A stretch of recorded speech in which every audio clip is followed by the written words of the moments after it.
This is a short video, but it's packed with tons of useful information to make your life easier when you work in English.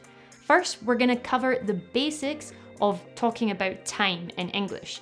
Then you're gonna learn how to have conversations about your work hours, which is really useful because after that, you're gonna learn how to organize and reorganize meetings and appointments in English. So you're gonna go to work tomorrow feeling amazing.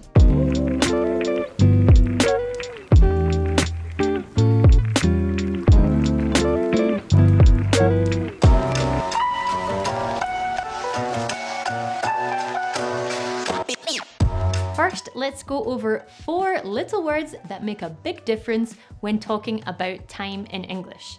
Those are at, for, in, on. Now, you might be recognizing these words from English class in school, and don't panic, I'm not gonna give you a big grammar lesson, but we will cover these basics just to make sure that your sentences are correct when you speak in English about the time. At is used for a specific time. It's like pointing to a particular point of the clock. For example, you say, the meeting is tomorrow at 9. And quick tip here, when you're talking, normally it's okay to just say the number. You don't have to say AM or PM. For is typically used when scheduling something for the future. For example, can we schedule the meeting for tomorrow at 9? This means we're planning on having the meeting tomorrow at 9. In is used when you're talking about parts of the day. For example, in the morning, in the afternoon, in the evening, and yes, there's an exception, at night. Don't hate me, I didn't invent the English language. On is used for days of the week. For example, our meeting is on Monday. On is also used for dates. For example, the meeting is on the 4th of November. And quick tip, when you're talking about dates, remember to say the 4th with that TH at the end. Or for example, the 1st, the 2nd, the 3rd, 4th, 5th, 6th, as it goes on like that. Okay, now you know the basics of talking about time in English. You're ready for more complex conversations in English about your work hours. And quickly before we do that, you might also be interested in my other video, Writing in English at Work. Check it out when you can. So when you work in English and you are coordinating your time with other people, you need to express your availability and the hours that you work, right? To do so, let's keep it simple. Use English phrases like start work and finish work. For example, what time do you start work? Oh, I start work at 9. Or what time do you finish work? Oh, I finish work at 6. And to talk about the best part of your day, your break, use the phrase take your break. For example, what time do you take your break? I take my break at 1 for 5 hours. No, that's not true. How are you doing? How's your head? I hope you're okay because there's plenty more English tips coming up. They're gonna be really useful though, so keep watching.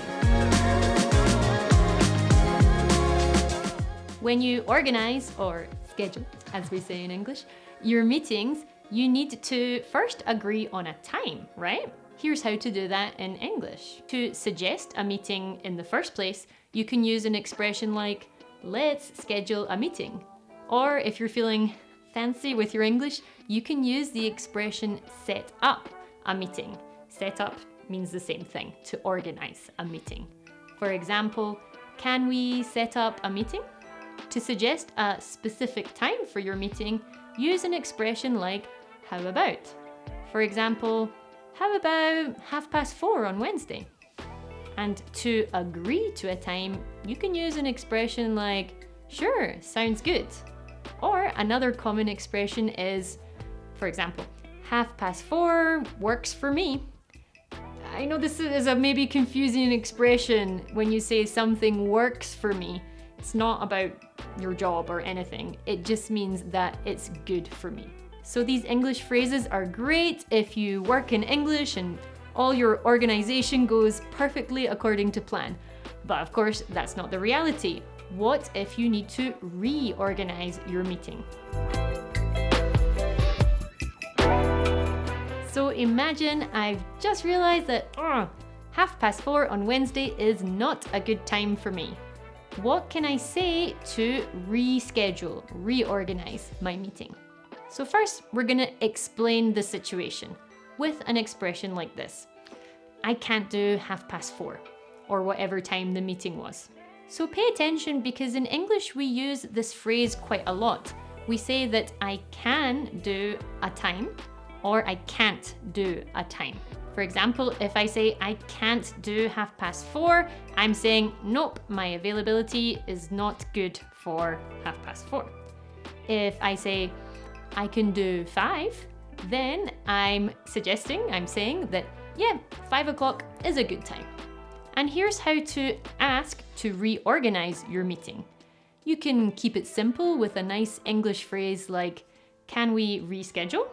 Perfect.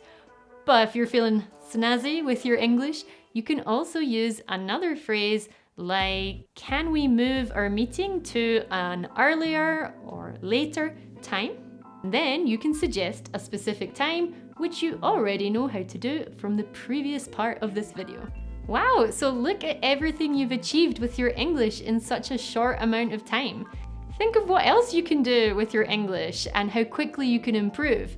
Some actions you can take are, for example, subscribing to my channel for more content where I'm gonna bring you even more tips to help you speak English, especially at work.